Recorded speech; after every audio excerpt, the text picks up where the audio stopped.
بسم اللہ الرحمن الرحیم۔ دوستو، آج ہم جانیں گے اونٹ کے بارے میں چند ایسی باتیں جو کہ بہت کم لوگ جانتے ہیں۔ نمبر 1، اونٹ کس قسم کا جانور ہوتا ہے اور اونٹ کے بارے میں شرعی حکم کیا ہے، اور حضور صلی اللہ علیہ وسلم نے اونٹ کا گوشت کھانے کے بعد وضو کرنے کا حکم کیوں دیا، اور اگر کوئی شخص خواب میں اونٹ دیکھے گا تو اس کی تعبیر کیا ہوگی، اور اللہ تعالیٰ نے اونٹ کو شیاطین سے پیدا کیوں کیا، جانتے ہیں اس ویڈیو کے اندر۔ جن دوستوں نے ابھی تک میرے چینل کو سبسکرائب نہیں کیا تو چینل کو سبسکرائب کر لیں، ویڈیو کو لائک کر دیں اور آگے شیئر کر دیں۔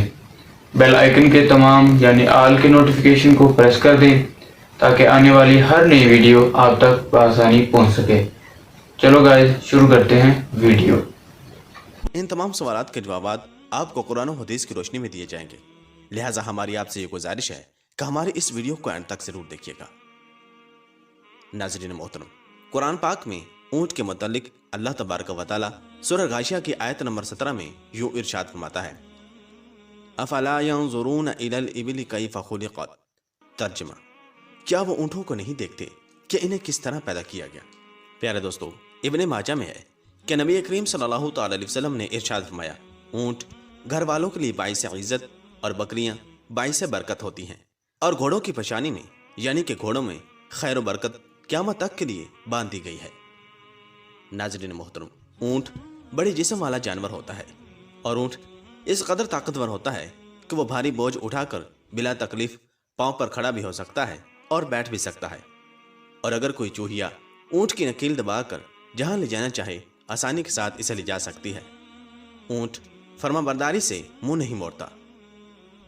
اونٹ کی پشت اتنی وسیع ہوتی ہے کہ انسان اپنا تمام ساز و سامان، کھانے پینے کی اشیاء، ضروری برتن، گدا، تکیہ اور کپڑوں وغیرہ کے ساتھ سواری کر سکتا ہے۔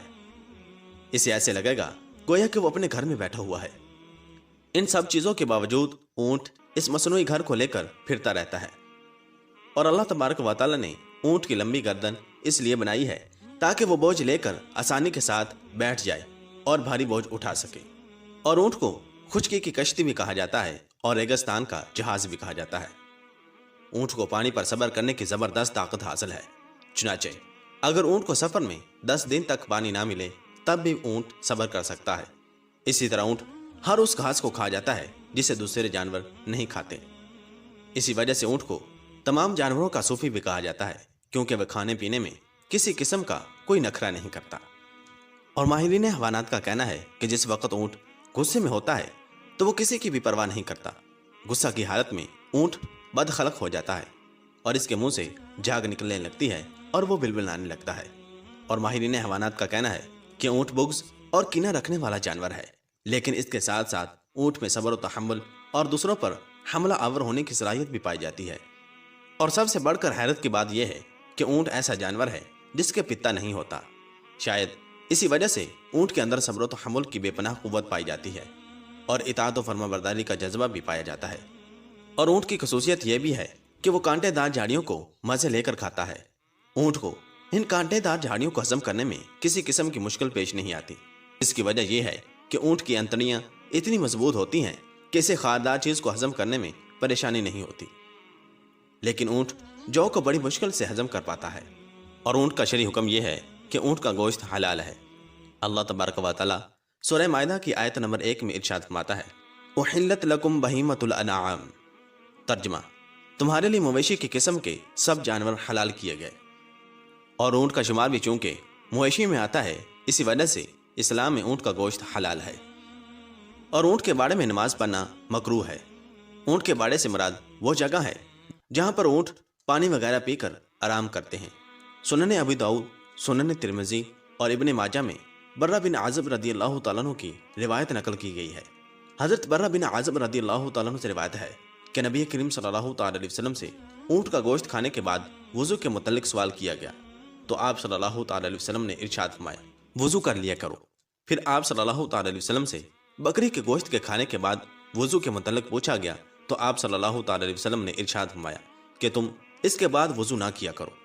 پھر آپ صلی اللہ تعالی علیہ وسلم سے اونٹوں کے بارے میں نماز پڑھنے کے لیے متعلق سوال کیا گیا تو آپ صلی اللہ تعالی علیہ وسلم نے ارشاد فرمایا کہ تم اونٹ کے بارے میں نماز نہ پڑھا کرو، اس لیے کہ وہ شیاطین کا ٹھکانہ ہے۔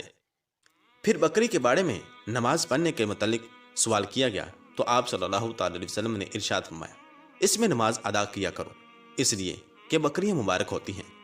اور حضرت عبداللہ بن مغفل رضی اللہ تعالیٰ عنہ سے مروی ہے کہ نبی کریم صلی اللہ تعالی علیہ وسلم نے ارشاد فرمایا کہ اونٹ شیاطین سے پیدا کیے گئے ہیں۔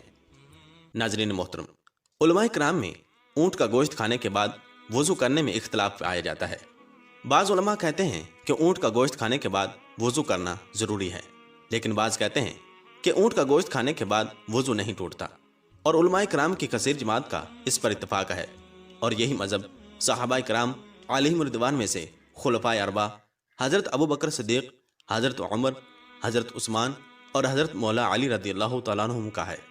اور یہ جو حدیث کے اندر ارشاد فرمایا گیا ہے کہ اونٹ کو اللہ تبارک و تعالیٰ نے شیاطین سے تخلیق فرمایا ہے، علماء کرام کا کہنا ہے کہ اس کا مطلب یہ ہے کہ اونٹوں کے ساتھ شیاطین ہوتے ہیں۔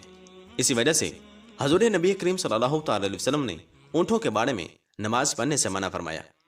اور بعض علماء کا کہنا ہے کہ اس سے مراد یہ ہے کہ اونٹوں کے اندر شیاطین کی اخلاق و عادات پائی جاتی ہیں، اسی وجہ سے نبی کریم صلی اللہ تعالی علیہ وسلم نے ارشاد فرمایا کہ اونٹوں کو شیاطین سے تخلیق کیا گیا ہے۔ بہرحال ناظرین محترم، اس کا یہ مطلب ہرگز نہیں کہ ہم اونٹوں پر ظلم و ستم کریں، ان کو ماریں پیٹیں اور ان کی طاقت سے زیادہ ان پر بوجھ لا دیں، کیونکہ یہ بھی اللہ تبارک و تعالیٰ کی ایک مخلوق ہے، اور جو اللہ تبارک و تعالیٰ کی مخلوق پر رحم کرتا ہے اللہ تبارک و تعالیٰ بھی اس پر رحم کرتا ہے۔ اور ماہرین حیوانات کا اونٹ کے طبی خواص کے حوالے سے کہنا ہے کہ اگر اونٹ کے بالوں کو جلا کر بہتے ہوئے خون پر چھڑک دیا جائے تو خون بہنا فوراً بند ہو جاتا ہے۔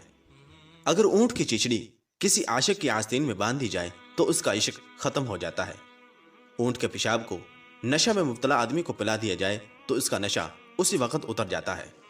اور اونٹ کا گوشت انسانی جسم کو طاقت فراہم کرتا ہے، نیز جگر کے ورم میں مبتلا شخص کے لیے فائدہ مند ہے، یعنی جس کے جگر پر سوزش آ گئی ہو اگر وہ شخص اونٹ کا گوشت کھائے تو اس کے لیے فائدہ مند ہے۔ اور اونٹ کو خواب میں دیکھنے سے متعلق اہل علم کا کہنا ہے کہ اگر کسی شخص نے خواب میں دیکھا کہ وہ 100 اونٹوں کا مالک ہو گیا ہے تو اس کی تعبیر یہ ہوگی کہ وہ باعزت لوگوں کا حکمران بنے گا اور اسے بہت سا مال ملے گا۔ اسی طرح اگر کسی نے خواب میں دیکھا کہ وہ بکریوں کے ریوڑ کا مالک ہو گیا ہے یا اسے کوئی بکری یا اونٹ مل گیا ہے تو اس کی بھی یہی تعبیر ہوگی۔ اور اگر کسی شخص نے خواب میں مویشی چھپائے دیکھے اس حال میں کہ اس نے انہیں چرانے کے لیے چھوڑ دیا ہے تو اس کی تعبیر یہ ہوگی کہ اللہ تبارک و تعالیٰ کی طرف سے اسے کوئی نہ کوئی نعمت ملے گی۔ اور اگر کسی شخص نے خواب میں دیکھا کہ وہ عربی اونٹوں کو چرا رہا ہے تو اس کی تعبیر یہ ہوگی کہ وہ عرب قوم کا سردار بنے گا۔ اور اگر کسی نے خواب میں دیکھا کہ کسی شہر میں اونٹ ہی اونٹ ہیں تو اس کی تعبیر یہ ہوگی کہ اس شہر میں وبا اور جنگ وغیرہ کا خدشہ ہے۔